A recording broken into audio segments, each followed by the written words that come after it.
வணக்கம். விரிந்த பார்வையின் இன்றைய காலை நேர செய்திச் சுருக்கம். வாசிப்பவர் சூர்யா தேவி. விக்கிரவாண்டி இடைத்தேர்தலில் சீமான் அதிமுக மற்றும் தேமுதிக ஆதரவை கேட்டுக்கொண்ட நிலையில் அதற்கு வாய்ப்பு இல்லை என்று பிரேமலதா விஜயகாந்த் தெரிவித்துள்ளார். தமிழ்நாட்டில் விஜயின் தமிழக வெற்றி கழகம் பிளஸ் அதிமுக பிளஸ் நாம் தமிழர் கூட்டணி உருவாகலாம் என்று அதிமுக ஆதரவு ஆலோசகர்கள் சிலர் தெரிவித்து வருகின்றனர். முக்கியமாக நாம் தமிழரை கூட்டணிக்கு அழைக்கலாம், இதன் மூலம் திமுக கூட்டணிக்கு பதிலடி கொடுக்கலாம் என்று அதிமுக ஆதரவு ஆலோசகர்கள் சிலர் தெரிவித்து வருகின்றனர்.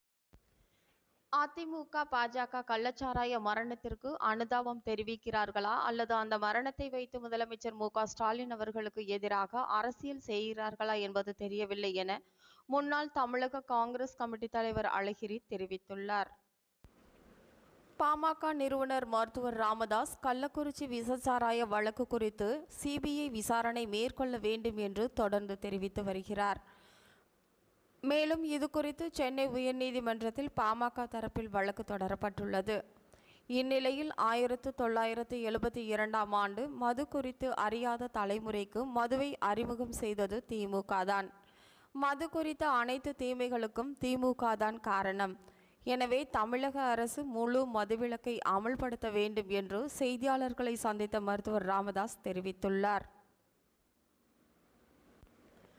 முதலமைச்சர் மு.க.ஸ்டாலின் அவர்கள் தனது மகனை அரசியல் வாரிசாக அறிவிக்க வேண்டும் என்று வெளிப்படையாக ஒரு கருத்தை முன்வைத்துள்ளார். கட்சியின் மூத்த தலைவர்களே அது குறித்து வாய் திறக்காத நிலையில் இவர் பூசி மொழுகாமல் விஷயத்தை போட்டு உடைத்துள்ளார். இத்துடன் இன்றைய செய்திச் சுருக்கம் நிறைவு பெறுகிறது.